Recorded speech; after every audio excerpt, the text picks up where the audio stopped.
You're looking for a solution to get your finances under control. You found Family Credit Management, and that's exactly what we can help do. We've been working with people in your situation for over 20 years. Whether or not you have credit cards, payday loans, collection agency, loans, personal loans, medical bills, whatever type of unsecured debt you have, we've dealt with it. And we've seen every situation from people being sued and garnishments to people just with a whole bunch of credit card debt they feel they'll never be able to get out from under. We have worked and we have helped with that situation, and we can help with yours. What we provide is one place to sit, one place to pay with our debt management plan. We provide that most of the creditors will reduce interest rates, reduce fees they're adding on, stop calling you, call us when they have questions for you, and they know that you're going to be much more inclined and want to talk to us than talk to them. So a lot of these things are able to happen. Next thing is, why should you choose Family Credit Management? Well, we've been doing this for over 20 years. We're licensed throughout the country and have great relationships with over 10,000 different creditors. So, while it may seem like it's an awful good plan, I can also tell you that we've got a lot of people here who really care about helping, and most of our credit counselors and most of our customer service staff have been in a situation very similar to the one you're in. We really do understand. We really do care. And talking to us, you'll see that we're here on your side.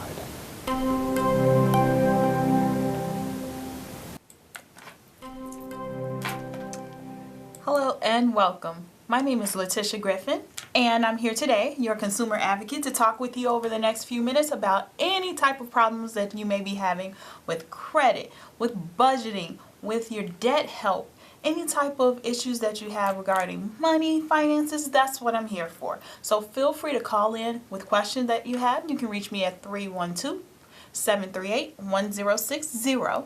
And just feel free to share on air or ask your questions, because I'm here to help.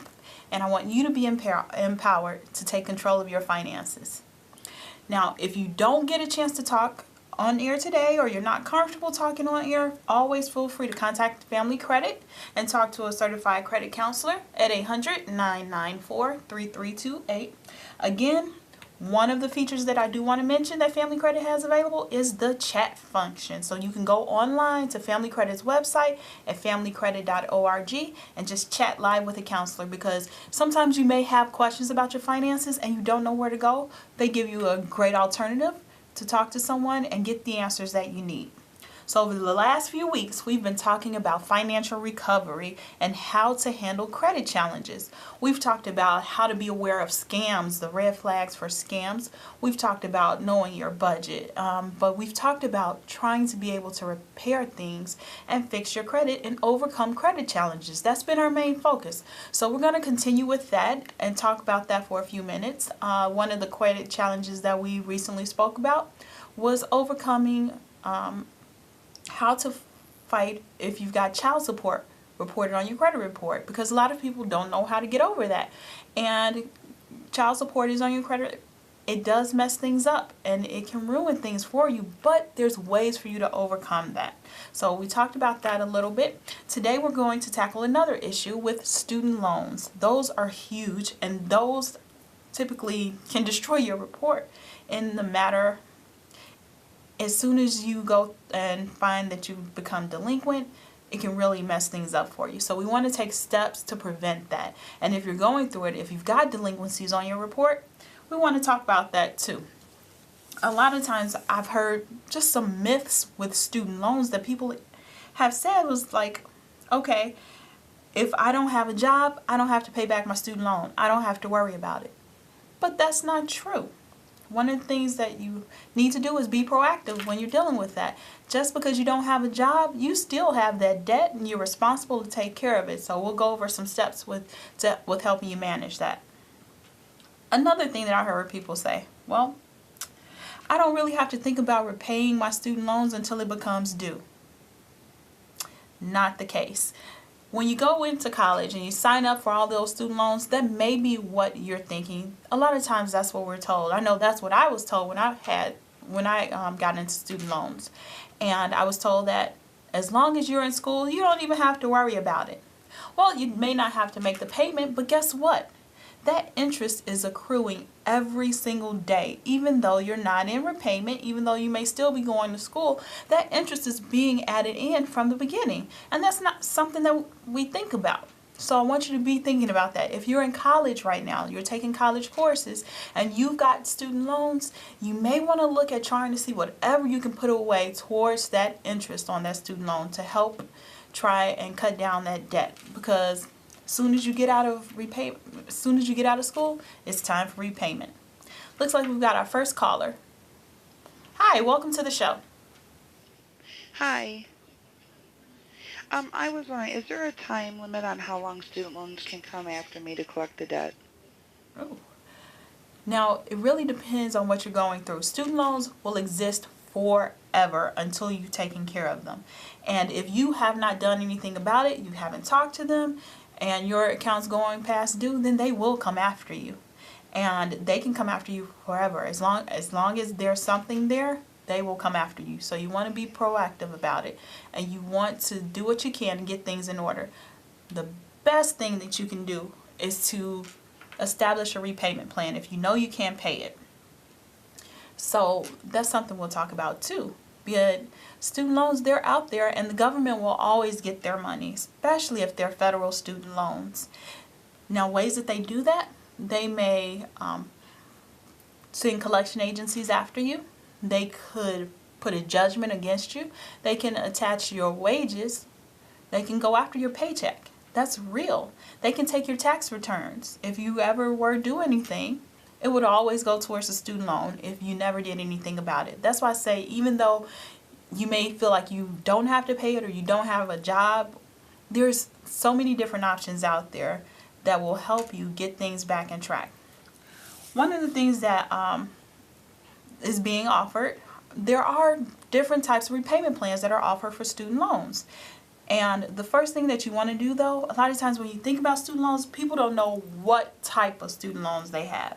They know that they may have gotten one, they may have signed some papers, they thought they had one, and then when you actually look, you may have like 4 or 5 that you never even knew about.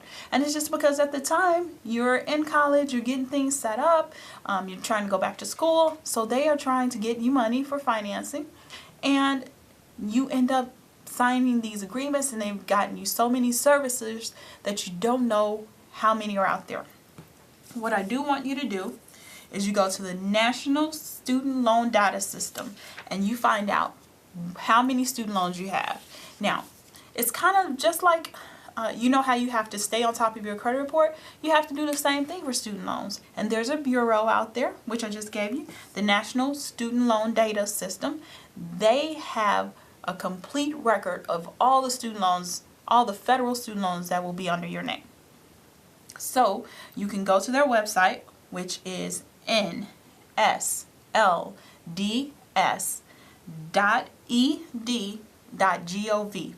And it's just like you're requesting a credit report. So you want to go in there and you want to request a listing of all the student loans that you have, and they'll give that to you. Now, when you've done that, you know what you have, you know the balances, and I know it may seem overwhelming, but it's something that you do need to know and you need to keep track of. From here on out, keep that listing. And what I want you to do is you're going to look for different types of payment options that can actually help you with your student loans. And there's a lot out there, but there are 4 that we typically talk about all the time, and those we want to just shed some light on a little bit. Now, when you're looking at your student loans, of course, there are options for repayment, and there are options that are available, such as student loan consolidation.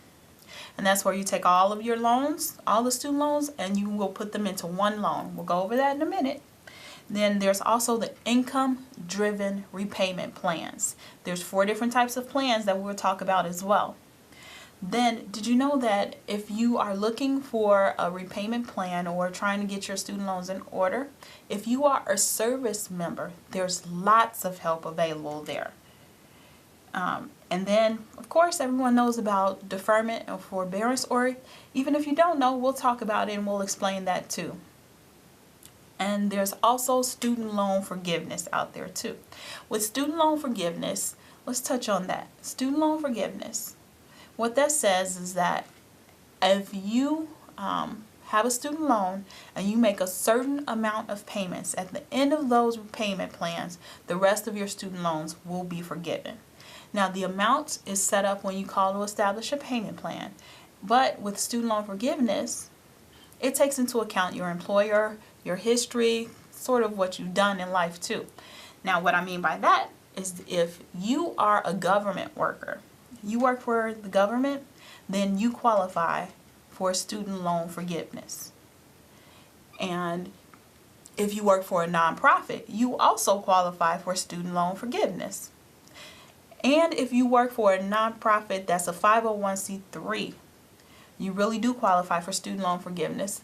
Now with the other, if you work for a nonprofit, it's not really 501c3, you could possibly qualify for that too. What happens is you do have to fill out paperwork and sign a form with your employer, and they have to verify that you do work there. Now you will agree to make 120 payments. This is where a lot of people get confused, because you need 120 payments to qualify for this plan, right? Now some people may say, okay, I've made a few payments, but then I had to stop. Well, if you stop paying on the repayment plan, then you disqualify yourself from it. It has to be 120 payments for you to actually get that student loan forgiveness. That means you pay for years and years, and then after that, the rest of the balance is forgiven. So that's also a great alternative, especially if you work for the government or if you work for a nonprofit. You do want to get that form in there so that you can get some help with your student loans. Also, if you've got any other questions, you can contact a counselor at Family Credit and they can help get your debts in order. Another great option that we want to talk about a little bit is student loan consolidation. Now that you've got that list, what you want to do is you want to contact your loan servicer, or at least one of your loan servicers. Let them know that you are looking into a loan consolidation plan. And there are also some other servicers out there that you can contact that'll help you with that. And they will take all of your loans and put them into one loan, one small monthly payment, based on one interest rate. And that way you're not playing this game of trying to make payment arrangements with this one and that one. They do it all for you. So that takes out the middleman, and it makes things a lot easier and stress-free for you, especially with dealing with student loans. The great part about these repayment plans and anything that you may set up is that if you're showing past due on your credit report, they will bring your accounts to a current status on your report, and you'll start showing pay as agreed. And that's really what you need. Or if you decide to go the forbearance or deferment route, it'll show that those accounts are in repayment under deferment or forbearance. But that's going to make things better on your credit report. And that's what our goal is, right? To improve your credit standing. Now, anytime you've got those past due accounts on your credit report, that really does prevent a problem for you. So we don't want those problems for you. And I want you to be empowered to be able to handle these things and to take control of your finances. And a way for you to do that is just by going ahead and looking at everything you have and making those steps right now to make things better for you. Because just because those things are there, it doesn't mean that it has to stay there. So let's talk about a few of the different repayment options that are available. We've got a lot of the income-driven plans. They're really based off of what you're making now and where you're at. So those, let's talk about the revised pay-as-you-earn. That's one type of plan. It's only available for direct loans, but sometimes it will use your spouse's income regardless of how much regardless of how you file. If you file separately or if you file jointly, they still use your spouse's income. So you want to be careful with that one. And they only will give you a repayment plan based off of 10% of your discretionary income. And a lot of times we may think, okay, discretionary income is what we have left and then the month, and it is, but it's based off of their standards, not what we think discretionary income is. So that's something big to keep in mind if you're thinking about using that repayment plan.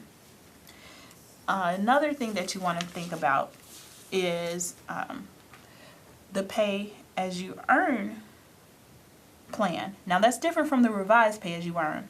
And the reason being is you're thinking about the pay as you earn plan, that strictly is based off of your financial hardship. If you've got a financial hardship, it needs to be documented, and you can send that information in to them, and you can fill out the application, and they will consider you for a repayment plan.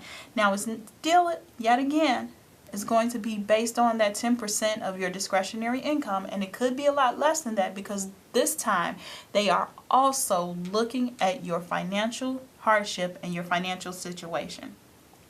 So you want to keep that in mind. Now with that one, if you file separately, then it does not use your spouse's income. So that's the pay as you earn plan.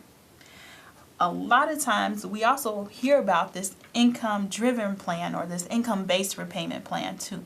Now those are great options if your income has been, let's say if you've lost your job, your income's been cut in half, you're experiencing some sort of financial hardship and you really cannot afford to make the student loan payments, or you see everything is going on your credit report, it's affecting your credit report, and your accounts have become delinquent on your credit report. This one you may want to look into, and this income-driven repayment plan is simply based off of the amount of income you bring in. So that means if you're not bringing in any income, then your payment is really based on zero. So you probably have no payment until things start to change. Now with the income-driven plans though, keep this in mind. Every single year you have to recertify. So if you say that something's changed, you will have to prove it. If you started working after being on the income-driven repayment plan, you will need to submit your income information so that they can reevaluate your plan. Now, your payment probably won't stay at zero, but they'll give you a smaller payment based off of the income that you're actually bringing in. And a lot of times it's a lot less than what you're paying, or what you were paying originally when you first got the student loan. The great thing about it is if you're looking at these repayment options and you contact a student loan counselor, they will give you what your payments will be on all of the different repayment options. And that's something you want to think about, because that way you get to decide which payment works best for you.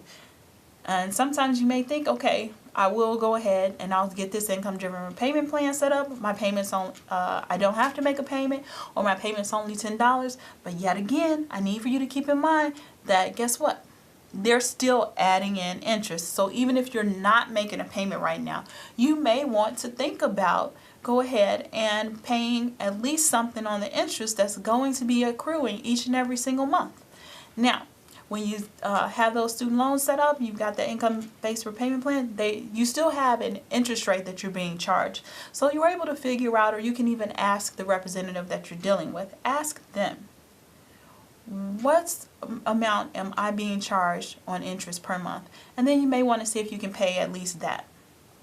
So we've talked a little bit about the student loans, and just keep in mind we're dealing with credit challenges. So if you've got any types of questions regarding credit challenges, now's the time to go ahead and call in and ask. If you don't get a chance to, you can also contact a family credit counselor at 800-994-3328 and speak with a counselor.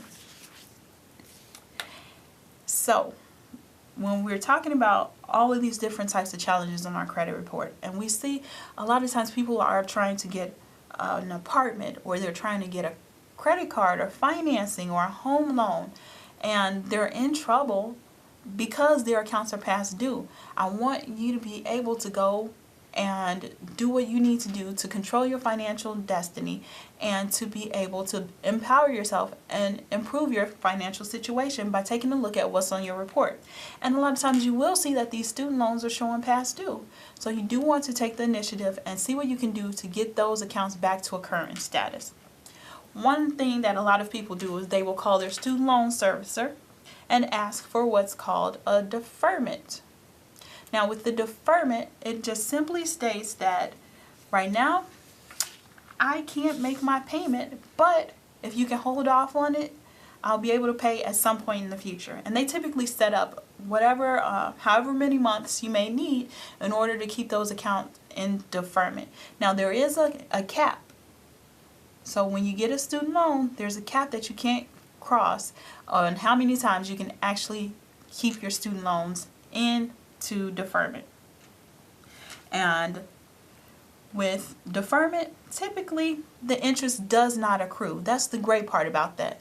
And a lot of times you may see that you will need a deferment because you can't afford the payment and something's going on. So you just need to call your servicer and let them know what's going on. Sometimes you may have to complete paperwork, but it's usually pretty quick, pretty simple, pretty easy for you to get a deferment.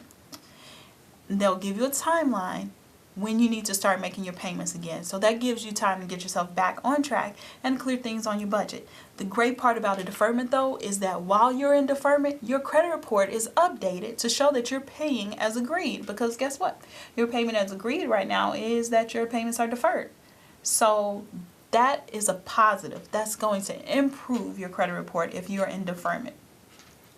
Now, like I said, there is a cap on deferment, so you can run out. And then what happens is you're eligible for what's called a forbearance. With a forbearance, it's just like a deferment, but the only thing is they charge you interest on it. Your interest will start accruing while you're on this forbearance. It's up to you to decide whether you want to pay the interest or not. And it's always a good idea. If you can afford to pay something on it, that's going to keep your balance from going up. Because these student loans, the balances will increase and increase and increase. As long as they are in forbearance, then yes, that's what's going to happen. Interest is added on it each month and you're not paying anything on it. But while you're set up on these plans, yet again, what's happening is that your credit report is updated. And that's how we that's how we overcome those credit challenges that we were talking about. If you've got any other credit challenges or any other topics that you feel like you want to share with us, feel free to do so. We've got a few more minutes here, and we're talking about just overcoming credit challenges. I do want to mention that if you are in the Chicago area and you are not doing anything this Wednesday, there's a grand opening at Wintrust Bank near West Branch on Western and Madison. So you do, if you're not doing anything, feel free to come out and join in. It's a great celebration. Wintrust Bank is a great bank, and it's from 4 to 7 p.m. on Wednesday, May 24th. Now, if you, again, we're talking about these credit challenges. So we've talked about child support, we've talked about overcoming credit challenges, collection agencies, and how to deal with these different types of scammers out there. So again, if you've got any other questions, feel free to call in. And just a reminder that you do want to check your credit report and make sure that you know what's on it, because credit tells us who we are nowadays. It tells us what we can get in life. It tells us what we can accomplish, because you have to have that foundation, and it's really our foundation of who we are, and we want to make sure that we know what's on it and that we keep it positive as positive can be.